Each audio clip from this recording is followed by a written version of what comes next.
ഞാനിങ്ങനെ കുളമ്പടി ശബ്ദം കേട്ടു. സലീം കുമാർ എന്ന് പറഞ്ഞ നടൻ മരിച്ചു. നടൻ ശ്രീനാഥ് മരിച്ചതിനെക്കുറിച്ച് പറഞ്ഞു. നടൻ തിലകൻ ചേട്ടൻ മരിച്ചതിനെക്കുറിച്ച് പറഞ്ഞു. കൊച്ചിൻ ഹനീഫ മരിച്ചതിനെക്കുറിച്ച്. ഈ കുതിര മണ്ണിൽ നിന്ന് പൊങ്ങി വരുമ്പോൾ ഞാൻ ഓരോ മരണങ്ങളെക്കുറിച്ച് എൻ്റെ മനസ്സിങ്ങനെ തോന്നിപ്പിക്കുകയാണ് സ്വാമി. ആയില്യം വളരെ ശ്രദ്ധിക്കണം എന്നല്ല ഞാൻ പറഞ്ഞത്. ഒരു ശ്രദ്ധ മാത്രം മതി. നിങ്ങൾ നാഗാരാധന നടത്തുകയും കുക്കി സുബ്രഹ്മണ്യ ക്ഷേത്രത്തിൽ സർപ്പ സംസ്കാര പൂജ നടത്തുകയും. നമസ്കാരം. നല്ല തൻ്റെയിടമുള്ള ഒരു പെൺകുട്ടിയാണ് എൻ്റെ മുമ്പിൽ ഇരിക്കുന്നത്. നല്ല തൻ്റെയിടമുണ്ട്. പക്ഷേ അവർ ഉറങ്ങിയിട്ട് കുറേ ദിവസമായെന്ന് അവരെ മുഖം കണ്ടാൽ അറിയാം. അപ്പോൾ വീട്ടിലോട്ട് വരണം എന്ന് സ്വാമി എനിക്ക് വീട്ടിൽ വന്ന് കാണണം. ഞാൻ പറഞ്ഞു വീട്ടിൽ ഞാനിപ്പം മാവിൻ്റെ ചൂട്ടിൽ ഒരു ശിവലിംഗം വെച്ചിട്ടുണ്ട്. ഞാൻ ദിഗംബറിൻ്റെ ഗുഹ ഉണ്ടാക്കിയിട്ടുണ്ട് അകത്തോട്ട് കയറുന്നിടത്ത്. ആ ഗുഹയുടെ മുകളിൽ 2 ചാത്തന്മാരെ വെച്ചിട്ടുണ്ട്. പിന്നെ അവിടെ ചില കിണിമണികളൊക്കെ ഞാൻ വെച്ചിട്ടുണ്ട്. ചുമ്മാതാണ്, ഒന്നും കാര്യമൊന്നുമില്ല, ആർക്ക് വേണമെങ്കിലും കയറാം എന്ന് വിചാരിച്ച് കയറിക്കഴിഞ്ഞാൽ ഉണ്ടാകുന്ന പ്രശ്നങ്ങൾക്ക് ഞാൻ ഉത്തരവാദിയല്ല. അതെൻ്റെ വിശ്വാസത്തിൻ്റെ ഒരു ഭാഗമായിട്ട് ഞാൻ ചെയ്യുന്നതാണ്. വിളിച്ചാൽ വരാം, ഞാൻ വരാമെന്ന് പറഞ്ഞാൽ വന്നോളൂ. വരാതെ വന്നാൽ ചിലപ്പോൾ വരാവുന്ന ചിലർക്ക് ചില ബുദ്ധിമുട്ടുകൾ വന്നിട്ടുണ്ട്. ഈ അടുത്ത കാലത്ത് ഒരാൾ ഞാൻ പറയാതെ അവിടെ വന്ന് കയറി. ഞാൻ ഇന്ന് വരെ കണ്ടിട്ടില്ല. ഒരു പ്രാവശ്യം ഞാൻ ടീച്ചറോട് ഞാൻ പറഞ്ഞില്ലേ, മണികണ്ണിക എഴുതിക്കൊണ്ടിരുന്നപ്പോൾ ഒരു നാഗത്തിനെ കണ്ടതല്ലാതെ അദ്ദേഹം ഞാൻ വിളിക്കാതെ വന്നു എന്നാണ്. ഞങ്ങളവിടെ ഇല്ലായിരുന്നു. വിളിക്കാൻ പറഞ്ഞാൽ ഞാൻ ആ സമയം പറയും വരാം. നോക്കുമ്പം അവിടെ ശിവലിംഗം ഇരിക്കുന്ന മാവിൻ്റെ മുകളിൽ ഒരു നാഗം ഇങ്ങനെ ചുരുണ്ട് പണമുയർത്തി കിടക്കണമെന്നാണ് കണ്ടത്. പണമുയർത്തി ഇങ്ങനെ ആടുന്നു എന്നാണ് പറഞ്ഞത്. പുള്ളി ആ മൊബൈലിലെ ഫോട്ടോ എനിക്ക് തന്നു. ഞാൻ നടുങ്ങിപ്പോയി. സത്യം പറഞ്ഞാൽ അങ്ങനെ ഒരു നാഗത്തിനെ ഞാനവിടെ പ്രതീക്ഷിക്കുന്നില്ല. അതിൻ്റെ താഴെ ഒരു ശിവലിംഗം ഞാൻ വെച്ചിട്ടുണ്ട്. പൗർണമി മാസം നമ്മളെ രാജമോഹൻ വന്നിട്ട് അവിടെ വിളക്കൊക്കെ വയ്ക്കും, അവിടെ പൂവൊക്കെ ഇട്ടൊന്ന് കത്തിക്കും. ആദ്യം ഒന്നും വേണ്ടാന്ന് വെച്ചു. ഞങ്ങളെ ഈ ചുറ്റുപാടുകൾ അത്ര സുഖകരമല്ലാത്തത് കൊണ്ട് ഞാൻ പിന്നെ വേറൊന്നുമല്ല, ചുറ്റുപാടുകൾ അങ്ങനെയാണല്ലോ. ചുറ്റുപാടുകൾ മുളങ്കാടുകളും ഒക്കെയാണ് ഞാൻ വെച്ച് കാടൊക്കെ വെച്ച് പിടിപ്പിച്ചിട്ടുണ്ട്. പിന്നെ മനുഷ്യരൊക്കെ അപ്പുറത്തും കൊണ്ട്, മനുഷ്യരെ കൊണ്ട് എനിക്ക് ശല്യമൊന്നുമില്ല.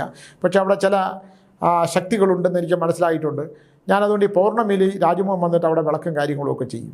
അവൻ വന്നെല്ലാം നമ്മുടെ കണ്ണേക്ഷിയുണ്ട്. അദ്ദേഹം ആ കണ്ണേക്ഷിയുടെ ഒരു സങ്കല്പ പ്രതിമയുണ്ട് ഹേമാംബികയുടെ. അതിനെ ഒന്ന് കുളിപ്പിച്ച് അവിടെ വയ്ക്കുകയൊക്കെ ചെയ്യും.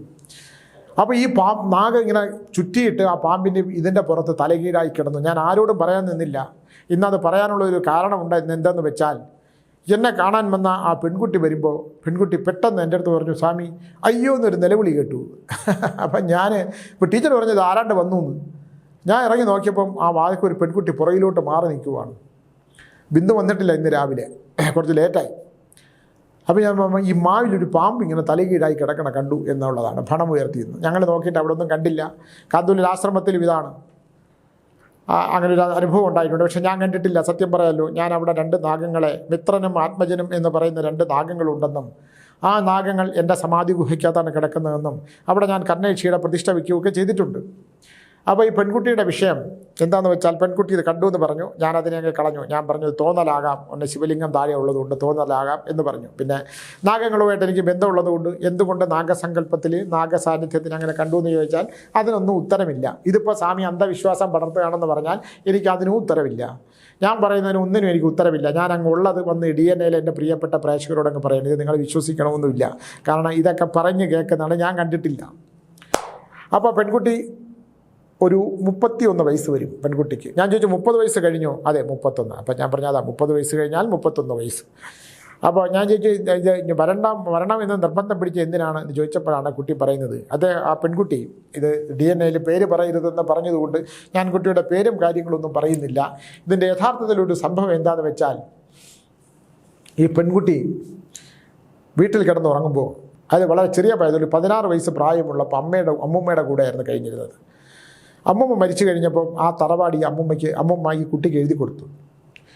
ഇവരുടെ അപ്പൂപ്പൻ പണ്ട് പട്ടാളത്തിൽ, ഏത് പട്ടാളം? കുതിരപ്പട്ടാളത്തിൽ പണ്ട് ഭടന്മാരുടെ അപ്പൂപ്പൻ്റെ അപ്പൂപ്പനൊക്കെ ഈ കുതിരപ്പട്ടാളവുമായിട്ട് രാജകുടുംബമായിട്ട് ബന്ധപ്പെട്ടിട്ട് കുതിര സേനയിലുണ്ടായിരുന്നതാണ്, കുതിര പടയാളിയായിരുന്നു.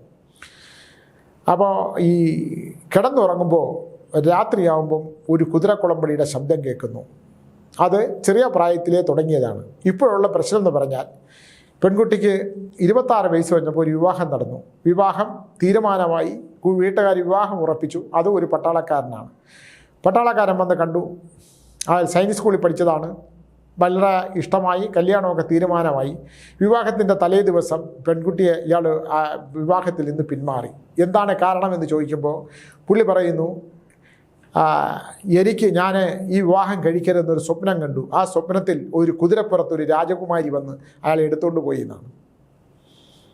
സൈനിക സ്കൂളിൽ പഠിച്ച ഒരു പയ്യൻ പഠിച്ചു എന്ന് പറയുന്ന ഒരു പയ്യൻ ഇങ്ങനൊരു സ്വപ്നം കണ്ടുകൊണ്ട് ഒരു വിവാഹത്തെ, ഈ പെൺകുട്ടിയെ വിവാഹം കഴിക്കേണ്ടെന്ന് വെച്ചാൽ നമ്മൾ എന്ത് പറയും എന്ന് കണ്ടു അത്രേ. ഒരു കുതിരപ്പടയാളി വന്ന് രാജകുമാരി ആയിട്ട് എടുത്തുകൊണ്ട് പോയി. രാജകുമാരി വന്ന് ഇയാളെ എടുത്തുകൊണ്ട് പോയി. അതുകൊണ്ട് നിന്നെ വിവാഹം കഴിക്കാൻ ഞാൻ സമ്മതിക്കത്തില്ല, നീ വിവാഹം കഴിച്ചാൽ നിന്നെ ഞാൻ മരണത്തിന് കീഴടക്കുമെന്ന് പറഞ്ഞതുകൊണ്ട് എനിക്ക് വിവാഹം വേണ്ട, ഞാൻ വിവാഹം കഴിക്കുന്നില്ല എന്ന് ഇയാൾ പട്ടാളത്തിലേക്ക് തിരിച്ചു പോയി എന്നാണ് പറയുന്നത്.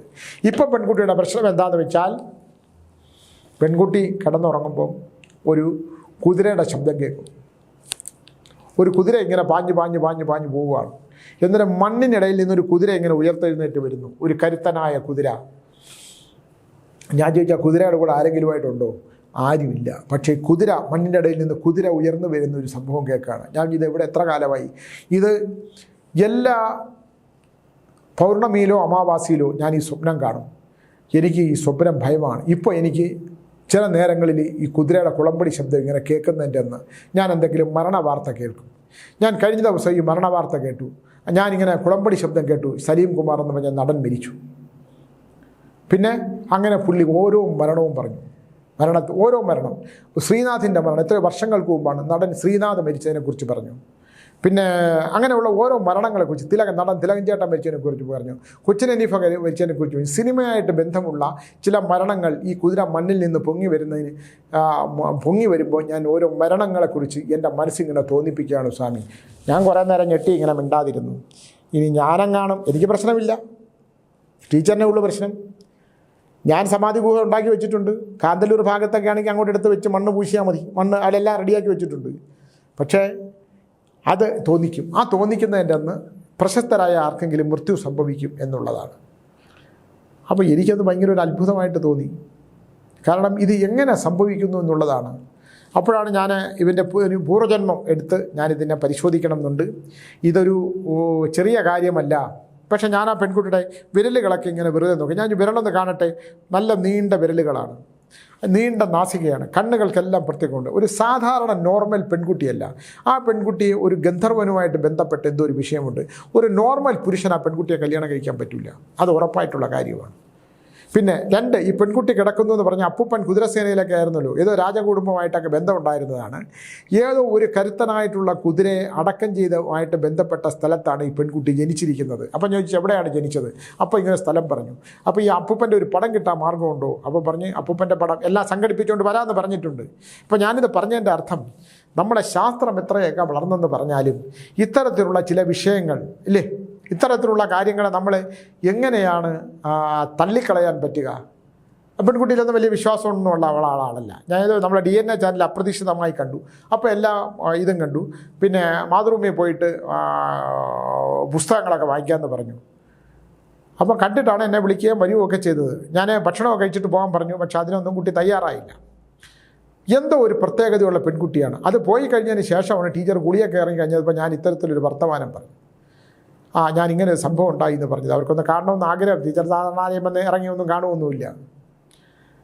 അപ്പോൾ ഞാൻ പറഞ്ഞു ഒന്ന് കാണേണ്ട കുട്ടിയാണ്, ഞാൻ എന്തോ ഒരു പ്രത്യേകതയുണ്ട്. അപ്പോൾ ടീച്ചറെ ചോദിച്ചൊരു ചോദ്യമുണ്ട്. ഇതാണ്, അല്ല മനുഷ്യസ്ത്രീ തന്നെ വേണമല്ലോ, അല്ലാതെ യക്ഷിയോ അല്ലെങ്കിൽ പിന്നെ ഗന്ധർവ രാജകുമാരി വല്ലതും ആണോ എന്നൊന്നും ചോദിച്ചാൽ എനിക്ക് കൺഫ്യൂഷനായി സത്യം പറഞ്ഞാൽ. വരുമ്പോൾ നാഗത്തിനെ കണ്ടു എന്ന് പറഞ്ഞ് അങ്ങോട്ട് മാറി നിൽക്കുന്നു. എന്തായാലും പിന്നെ ടീച്ചർ അവരുമായിട്ട് കമ്മ്യൂണിക്കേറ്റ് ചെയ്യാനുള്ള അവസരവും സംവിധാനവും ഒന്നും കിട്ടിയിട്ടില്ല. ആ പെൺകുട്ടിയിൽ നിന്ന് പോയിട്ടുണ്ട്. എനിക്ക് അവരുടെ രൂപം വൃത്തിയായിട്ട് മനസ്സിലുണ്ട്. അവരുടെ പൂർവ്വജന്മം, അവരുടെ നക്ഷത്രം പൂയം നക്ഷത്രമാണ്. പൂയം നക്ഷത്രം, പൂയം നക്ഷത്രത്തിൻ്റെ പൂർവ്വജന്മം കൂടി എടുത്ത് നോക്കണം ഇനിയിപ്പം. എന്തുകൊണ്ടാണ് ഞാൻ പറഞ്ഞു പൂയം നക്ഷത്രത്തിൽ 3 പേരുണ്ടാവും. അത് എൻ്റെ അമ്മുമ്മ ഉണ്ടായിരുന്നു, അമ്മുമ്മയുടെ അമ്മുമ്മയും പൂയം നക്ഷത്രം, 3 പൂയം നക്ഷത്രം ഉണ്ടെന്ന് പറഞ്ഞു. അപ്പം നമുക്ക് മനസ്സിലാക്കാൻ പറ്റാത്ത, നമുക്ക് തിരിച്ചറിയാൻ പറ്റാത്ത ഒരുപാട് കാര്യങ്ങൾ ഈ പ്രപഞ്ചത്തിലുണ്ട്, ഈ ഭൂമിയിലുണ്ട്. നമ്മൾ നിസ്സാരമാക്കി കളയുന്ന പലതിനും ആന്തരികമായിട്ടുള്ള ഒരുപാട് അർത്ഥമുണ്ടെന്നും കൂടെ നമ്മൾ മനസ്സിലാക്കണം, അല്ലേ? ആ പെൺകുട്ടി, ഞാൻ പിന്നെ അതിന് കുറേ രണ്ടും ദുരൂഹത എനിക്ക് തോന്നിയത്. ഞാൻ ഈ കുട്ടി പടം വരയ്ക്കുമല്ലേ? പടം വരയ്ക്കും സ്വാമി. ഞാൻ ചെന്നിൻ്റെ പടം, ഞാൻ കുതിരപ്പടയാളികളുടെ പടം വരയ്ക്കും. പിന്നെ വേറെ ഈ ഗന്ധർവൻ പനയും പനങ്കാടുകളും യക്ഷികളുടെയും പടം വരയ്ക്കും. ഞാൻ ചോദിച്ചു കാണാൻ പറ്റുമോ എന്ന് ചോദിച്ചു. അപ്പം ഞാൻ മൊബൈൽ വല്ലതും കൊണ്ടുവന്നിട്ടുണ്ടോ? ഞാൻ പറഞ്ഞുണ്ട്. മൊബൈലിലെ പടമൊന്ന് കാണിക്കൂ. സത്യം പറഞ്ഞാൽ ഞാൻ ഞെട്ടിപ്പോയി. എനിക്ക് സത്യം പറഞ്ഞാൽ കുട്ടിയായിട്ട് സംസാരിക്കാനായിട്ടുള്ളൊരു ഭയം തന്നെ തോന്നിയിട്ടുണ്ട്. ഭയം. പൂച്ചകൾ 2-3 പൂച്ചയാണ് നമ്മുടെ വീട്ടിൽ. ഈ കുട്ടി അവിടെ വന്നിരുന്നപ്പോൾ 3 എണ്ണം അവിടെ വന്ന് കിടന്നു. എന്നിട്ട് അതിലൊരു പിന്നെ ഒരു വെളുത്തൊരു പൂച്ചയുണ്ട്. അത് ഇങ്ങനെ അതിനെ അവരെ തന്നെ ഇങ്ങനെ നോയിക്കൊണ്ടിരിക്കുകയാണ്. ഇതെല്ലാം കൂടെ ചേർത്ത് വായിക്കുമ്പം എനിക്ക് ഭ്രാന്താണെന്നൊന്ന് നിങ്ങൾ പറഞ്ഞാലായിരുന്നു. സത്യം പറഞ്ഞാൽ എനിക്ക് കുറച്ച് വിഷയമുണ്ട്. കാരണം ഞാൻ ഈ പ്രേതങ്ങളും ഭൂതങ്ങളും അതിൻ്റെ പുറകെ പോകുമ്പോൾ എനിക്ക് അലക്സാണ്ടർ സാറിനൊക്കെ കുറച്ച് പ്രശ്നമുണ്ടെന്നാണ് എല്ലാവരും പറയണത്. പക്ഷേ ഇവിടെ യൂട്യൂബ് ചാനലിൽ വന്നിരുന്ന പലരും പ്രേതങ്ങളെക്കുറിച്ച് പറയണ മണ്ടത്തരങ്ങളൊന്നും അംഗീകരിച്ചു കൊടുക്കാനൊന്നും എനിക്ക് പറ്റില്ല. എന്ന് പറഞ്ഞാൽ ഞാൻ പറയുന്ന മണ്ടത്തരങ്ങൾ എനിക്ക് അത്ഭുതമാണ്. ഇപ്പോഴും ഈ കാണുന്നതൊക്കെ ശരിയാണോ? ഞാൻ ഒരിക്കലും സാരി കൊടുത്ത ഒരു പ്രയോഗത്തിനും കണ്ടിട്ടില്ല. എല്ലാ ധൂമപടലങ്ങളായിട്ട് തോന്നലുകൾ മാത്രമാണ്. അതിനെ വേണമെങ്കിൽ നമുക്ക് വസ്ത്രമൊക്കെ ധരിപ്പിച്ചു ഇറക്കാം എന്നുള്ളതല്ലാതെ ഇത്ര അളവിന് ഏടിപ്പൊക്കമുള്ള അളവിന് ഇത്ര ഇഞ്ചുള്ള സാരി ഉടുപ്പിച്ചൊന്നും ഞാൻ കണ്ടിട്ടില്ല. ഇതൊക്കെ ധൂമമാണെന്നുള്ള തോന്നലുകൾ മാത്രമേ ഉള്ളൂ. ഭൂതവും പ്രേതവും എന്നൊക്കെ പറയുന്ന പഴയ കാലത്തുള്ള സംഭവങ്ങളൊക്കെ ഇപ്പോൾ തെളിഞ്ഞു വരുന്നുണ്ട്. അപ്പോൾ ഇത്തരം കാര്യങ്ങൾ നമ്മളെങ്ങനെ തള്ളിപ്പറയാൻ പറ്റുന്നതെന്ന് ചോദിച്ചാൽ പറയുക എന്നുള്ളതേ ഉള്ളൂ. വിശ്വസിക്കുന്നവർക്ക് വിശ്വസിക്കുകയും ആ വിശ്വാസത്തിൻ്റെ പുറകെ പോകാതിരിക്കാൻ പറ്റുമോ എന്ന് ചോദിച്ചാൽ പോകാതിരിക്കാം. പിന്നെ ഞാൻ ഒരു കാര്യം ചോദിച്ചപ്പം അവർ കുറച്ച് നേരം ഉണ്ടായിരുന്നു. ഞാൻ ചോദിച്ചു, നിങ്ങളുടെ അമ്മൂമ്മയുടെ വീട്ടിൻ്റെ പുറകിൽ 2 കിണറുണ്ടായിരുന്നു എന്ന് ചോദിച്ചു. അപ്പോൾ 2 കിണറുണ്ടായിരുന്നു. ആ കിണറിനകത്ത് ആരെങ്കിലും ആത്മഹത്യ ചെയ്തായിട്ട് അറിയുമെന്ന് ചോദിച്ചു. അപ്പോൾ പറഞ്ഞു, അപ്പൂപ്പൻ്റെ അനിയൻ ആ കിണറ്റിനകത്ത് തൂങ്ങി നിൽക്കുകയെന്ന് ഒരു ദിവസം കുട്ടിക്കാലത്ത് കണ്ടിട്ടുണ്ടെന്ന് പറഞ്ഞു. ഞാൻ എന്തിനാണ് തൂങ്ങിയത്? അദ്ദേഹത്തിന് മെൻ്റലി ചെറിയ പ്രശ്നം ഉണ്ടായിരുന്നു. എന്നിട്ട് ആ കിണറ്റിനകത്തോട്ട് തൂങ്ങി നിൽക്കുന്നത് ഞാൻ കണ്ടിട്ടുണ്ട് സ്വാമിയും. രണ്ടാമത് ആ കിണറ്റിൻ്റെ അടുത്തൊരു പനയുണ്ടായിരുന്നു. ഞാൻ പാലയോ വല്ലതും എൻ്റെ അടുത്തുണ്ടായിരുന്നു. ഒരു വലിയ പനയുണ്ടായിരുന്നു. എന്നിട്ട് ആ പന വെട്ടിക്കളഞ്ഞൊന്നുമില്ല ആരും, പക്ഷെ തന്നെത്താൻ പട്ടുപോയി. എങ്ങനെ പട്ടു? അതറിയില്ല സ്വാമി, അത് പട്ടുപോയി. ആ പന ഈ വീടുമായിട്ട് ഭയങ്കര ബന്ധമുള്ളതാണ് അവിടെ. അപ്പം ഞാൻ ചോദിച്ചു, അപ്പോൾ ഈ നമുക്ക് എഴുതുന്ന ഒരാളായതുകൊണ്ട് എനിക്ക് തോന്നിയതാണോ എന്ന് എനിക്കറിയത്തില്ല. ഞാനിങ്ങനെ ചിന്തിക്കാൻ തുടങ്ങി പലതും. ഒരു പനയുണ്ടാകുക, ഒരു കുതിര മണ്ണിൻ്റെ ഇടയിൽ നിന്ന് പൊങ്ങി വരുന്നതായിട്ട് തോന്നുക, ഇവരുടെ വിവാഹം മുടങ്ങുക, പിന്നെ ഈ പനയിൽ വസിച്ചിരുന്ന യക്ഷിയുടെ സാന്നിധ്യം വല്ലതും ഈ പെൺകുട്ടിയായിട്ടുണ്ടായിരുന്നു. ഈ പെൺകുട്ടി പറയുന്നത് പലരും എനിക്ക് പൊരുത്തപ്പെടാൻ പറ്റുന്നില്ല. എന്തായാലും വിലാസമൊക്കെ ഞാൻ വാങ്ങിച്ചു വെച്ചു. ഞാൻ ആ പെൺകുട്ടിയെക്കുറിച്ചൊന്ന് വിശദമായിട്ട് ചിന്തിക്കുകയും അതിൻ്റെ പൂർവ്വജന്മം എടുക്കുകയും ഒക്കെ ചെയ്തിട്ട് എനിക്ക് പറയാമെന്ന് തോന്നും. എന്തായാലും വിലാസമൊക്കെ എനിക്ക് തന്നു. ആ പെൺകുട്ടി യഥാർത്ഥത്തിൽ ഒരു പെൺകുട്ടി ഉണ്ടാവും. ആ പെൺകുട്ടിയെ സ്വാധീനിച്ചിരിക്കുന്ന, ആ പെൺകുട്ടിയുടെ ബോധത്തിൽ സ്വാധീനിച്ചിരിക്കുന്ന ഒരു അദൃശ്യ സാമീപ്യ ശക്തി എന്തായാലും ഉണ്ടെന്നുള്ളൊരു കാര്യത്തിൽ അതെനിക്കൊരു സംശയവും തോന്നിയില്ല. കാരണം ആ പെൺകുട്ടി വന്നപ്പോൾ എൻ്റെ പ്ലാവിൽ തൂങ്ങിക്കിടക്കുന്ന നാഗത്തെ കണ്ടെന്ന് പറയുന്നു. ഇത്തരത്തിലുള്ള വിചിത്രമായൊരു കഥ പറയുന്നു. പടയാളിയായിരുന്ന അപ്പൂപ്പനുണ്ടായിരുന്നു. കുതിര മണ്ണിൻ്റെ അടിയിൽ നിന്ന് പൊങ്ങി വരുന്നു. അവിടെ ഒരു പനയുണ്ടെന്ന് പറയുന്നു. ഇതിൻ്റെ ഒരു സത്യാവസ്ഥ കണ്ടെത്താൻ സമയം വേണം. എങ്ങനെയാണെങ്കിലും ഒരു കാന്തല്ലൂരിൽ 20-ആം തീയതി നട തുറക്കുന്നുണ്ട്, അങ്ങോട്ട് പോകും. അവിടെ ഒരു ലക്ഷണം വെച്ചാൽ, ഞാൻ കുട്ടി 1 രൂപ നാണയം വെച്ചു, അത് ഞാനവിടെ മാറ്റി വെച്ചിട്ടുണ്ട്. അത് കഴിഞ്ഞ് ഇന്ന് ദീപയുടെയും സുരേഷിൻ്റെയും ദീപയുടെ അച്ഛൻ വന്നിരുന്നു. അദ്ദേഹം വെച്ച 1 രൂപ വരുന്നതിന് മുമ്പ് ഞാനിത് മാറ്റി വെച്ചു. അദ്ദേഹം 10 മണി കഴിഞ്ഞാണ് വന്നത്. ഇവർ രാവിലെ വന്നിട്ട് പോയി. ഞാനപ്പോൾ അത് ആ രൂപ നാണയം വെച്ചാലേ എനിക്ക് അവരുടെ പൂർവ്വജന്മം കണ്ടുപിടിക്കാൻ പറ്റുള്ളൂ.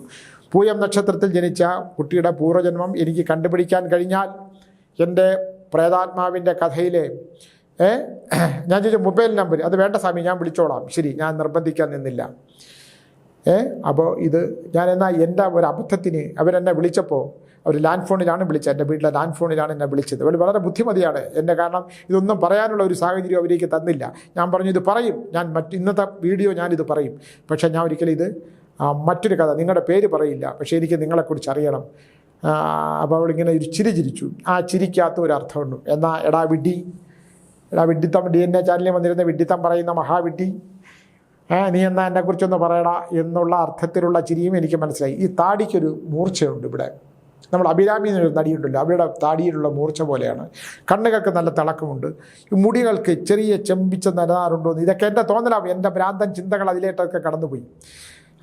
ബിന്ദു വന്നില്ല, ഇല്ലെങ്കിൽ ഞാൻ ഒരു ഗ്ലാസ് വെള്ളം കൊടുത്തു വിട്ടേനെ. വെള്ളം കൊടുത്തിരുന്നെങ്കിൽ നമുക്ക് എന്തെങ്കിലും സംഭവങ്ങൾ അറിയാൻ പറ്റും. ഒന്നും അറിയാൻ പറ്റില്ല. ഒരു തമ്പെങ്കിലും കിട്ടിയാൽ ആ ഒരൊറ്റ ഗ്ലാസ് മതി നമുക്ക് പൂർവ്വജന്മത്തിലോട്ട് പോകാൻ. ഇപ്പോൾ ഇനി എത്ര ദിവസം ഇതിൻ്റെയൊക്കെ ഈ പവർ ഉണ്ടാവുമെന്നൊന്നും എനിക്ക് അറിഞ്ഞുകൂടാ. എന്നാലും ഞാനിങ്ങനെ ഒരു ശ്രമം നടത്തി നോക്കി. എനിക്ക് വളരെ ഇൻട്രസ്റ്റിംഗ് ആയിട്ട് തോന്നി ആ കുട്ടിയുടെ മൊത്തത്തിലുള്ളൊരു പെരുമാറ്റം. ഇനി എന്നെ പറ്റിക്കാനായിട്ടൊരു കഥയായിട്ട് വന്നതാണോ എന്ന് എനിക്ക് അറിഞ്ഞുകൂടാ. എന്നെ പറ്റിക്കാമല്ലോ, നമ്മളൊരു മണ്ടനാണെന്ന് എല്ലാവർക്കും അറിയാമല്ലോ. എന്തെങ്കിലുമൊക്കെ പറഞ്ഞ് അത് അതുപോലെ വിശ്വസിച്ച് ഇവിടെ വന്നിരുന്നു അതുപോലെ പറയുന്നത് വിളമ്പും. അതുകൊണ്ട് ഇത് എന്നെ പറ്റിക്കാനായിട്ട്, എന്നാൽ നീ എൻ്റെ പൂർവ്വജന്മം ഒന്ന് കണ്ടുപിടിക്കാൻ പറഞ്ഞൊരു കഥയായിട്ട് വന്നതാണെങ്കിൽ ഞാനൊരു കഥ പറയുമ്പം അത് മണ്ടത്തരമായി പോകും. പക്ഷേ ഞാനിത് കണ്ടുപിടിക്കാനുള്ള ഒരു ബോധം ഈശ്വരൻ എൻ്റെ കണ്ണൈഷി, എൻ്റെ പ്രത്യങ്കരാദേവിയും എൻ്റെ ചാമുണ്ടേശ്വരിയും സത്യസ്വരൂപിണിയായ എൻ്റെ ഭദ്രകാളിയും ഒക്കെ എനിക്ക് തരും. അത് തന്നില്ലെങ്കിൽ പിന്നെ എന്തോന്ന് സുൽപരമേശ്വരൻ, അത് ഞാൻ കണ്ടുപിടിച്ചിരിക്കും. കണ്ടുപിടിക്കാൻ ഇത് കള്ളത്തരമായിട്ട് ഒരു കഥയായിട്ട് വന്ന് ആരെങ്കിലും യുക്തിവാദികൾ പറഞ്ഞയച്ചതാണെങ്കിൽ അതും കണ്ടുപിടിക്കും. ഇനി ഇത് യഥാർത്ഥത്തിൽ വന്നാണെങ്കിൽ അത് ഞാൻ കണ്ടുപിടിക്കും. അതിനകത്തൊന്നും എനിക്ക് യാതൊരുവിധ സംശയവുമില്ല. പിന്നെ ഞാൻ എന്നെ ഇന്നലെ ഞാൻ ഒരു പ്രഭാഷണം ഉണ്ടായിരുന്നു, ഞാൻ പറഞ്ഞു കൊല്ലത്ത്. ഞാൻ തിരിച്ചു വന്നപ്പോൾ എന്നെ ഒരാൾ വിളിച്ചു.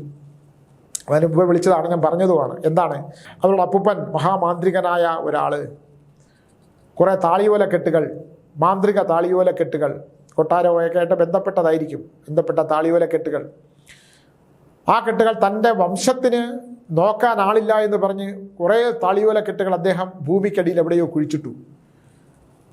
കുഴിച്ചിട്ടതിൻ്റെ കാലാവസ്ഥ എനിക്ക് മനസ്സിലായി. പിന്നെ ഒരെണ്ണം മാത്രം അധികം വന്നു. ഈ അധികം വന്നത്, എനിക്ക് ഒരുപാട് താളിയോലക്കെട്ടുകൾ ആൾക്കാർ വിളിക്കാറുണ്ട്, ഞാനത് സ്വീകരിക്കാറില്ല. അത് നമ്മുടെ കയ്യിലിരിക്കാൻ യോഗ്യതയുള്ളതല്ല. അത് പൂർവികർ തന്ത്രശാസ്ത്രങ്ങളിൽ വളരെ പ്രധാനപ്പെട്ട കാര്യങ്ങൾ ഒക്കെ എഴുതി സൂക്ഷിക്കുന്ന കാര്യങ്ങളാണ്. അത് ഇരിക്കേണ്ട ഒരു സ്ഥലമുണ്ട്. അപ്പോൾ വിളിച്ച ആ സഹോദരിയോട് ഞാൻ പറഞ്ഞു, ഇങ്ങനെയാണ് സ്വാമി, എനിക്കത് ഇവിടെ ഇരിക്കുന്നത് കൊണ്ട് അതിഭീകരമായ നഷ്ടമാണ്. എൻ്റെ കുടുംബം മുഴുവൻ നശിച്ച് നാമാശേഷം എൻ്റെ മക്കളൊരിടത്ത് എനിക്ക് ജീവിതം മുഴുവൻ താറുമാറായി. എന്നെ മുറിപ്പാലത്തടി മാളം തമ്പുരാൻ ക്ഷേത്രത്തിൽ വന്ന് കണ്ട ഒരു നല്ല സ്ത്രീയാണ്. പക്ഷേ ഇങ്ങനൊരു വിഷയമുണ്ട് ഇതിനകത്ത്, എൻ്റെ ഈ താളിയോലക്കെട്ടുകൾ സ്വാമി ഒന്ന് സ്വീകരിക്കുമെന്ന്. ഞാൻ പറഞ്ഞു, അയ്യോ എനിക്ക് പറ്റൂല.